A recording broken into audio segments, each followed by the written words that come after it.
Hindi pangkaraniwang travel show ang ipinakita ni Rain sa bagong variety program na Crazy Tour.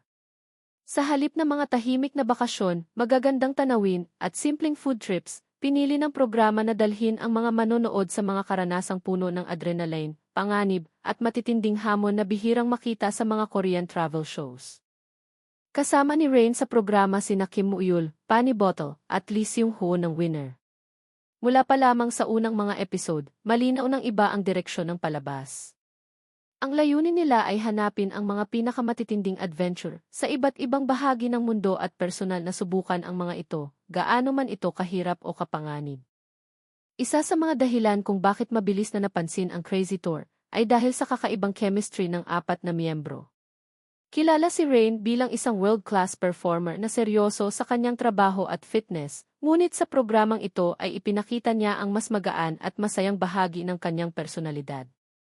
Maraming manonood ang nagulat nang makita siyang makisabay sa mga biro ng kanyang mga kasama at maging sentro rin ng maraming nakakatawang eksena. Habang nagpapatuloy ang serye, lalong lumalabas ang samahan ni Rain at Kim Moo-yul. Ang kanilang halos 2 dekadang pagkakaibigan ay naging isa sa mga pangunahing dahilan kung bakit natural ang mga usapan at kulitan sa palabas. Sa ilang pagkakataon, nagiging parang magkapatid ang dalawa habang nagtatawanan, nagtutuksuhan, at minsan ay nagkakaroon pa ng maliliit na pagtatalo na lalong nagbibigay saya sa mga manonood. Hindi rin nagpahuli si Pani Bottle, na kilala bilang isa sa mga pinakasikat na travel creators sa South Korea. Dahil sa kanyang karanasan sa paglalakbay, marami siyang naiaambag sa grupo. Ngunit kahit sanay na siya sa iba't ibang adventure, may mga pagkakataong makikitang kinakabahan pa rin siya sa mga hamong inihahanda ng programa. Ang kanyang mga natural na reaksyon ang ilan sa mga pinakanakakatawang bahagi ng bawat episode. Samantala, si Lee Seung-ho naman ang madalas magdala ng kakaibang enerhiya sa grupo. Dahil sa kanyang pagiging palabiro at unpredictable, madalas niyang nabibigla ang kanyang mga kasama. Ang kanyang mga komento at biglaang biro ay nagiging dahilan upang mas maging magaan ang bawat biyahe, kahit nasa gitna sila ng mga matitinding hamon.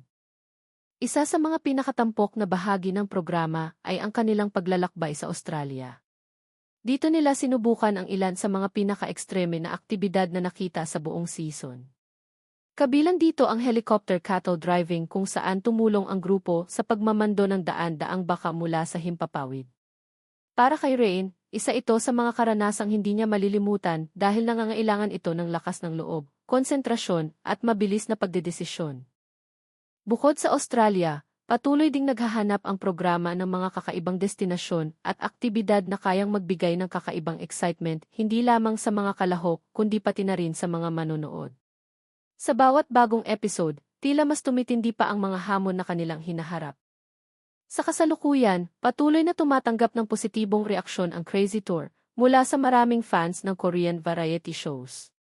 Marami ang nagsasabing isa ito sa mga pinakasariwa at pinakaiba na travel programs ngayong 2026 dahil pinagsasama nito ang adventure, comedy, friendship, at mga totoong reaksyon ng cast. Ang kombinasyon ng personalidad ni Rain, Kim Moo-yul, Pani Bottle, at Lee Seung-ho ang naging pangunahing dahilan kung bakit maraming manonood ang patuloy na sumusubaybay sa kanilang mga paglalakbay.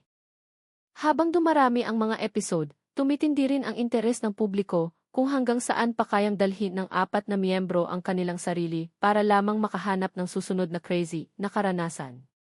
At base sa mga pinakahuling kaganapan sa programa, mukhang marami pang nakakagulat, nakakatawa, at nakakakabang mga adventure ang naghihintay sa mga susunod na yugto ng Crazy Tour.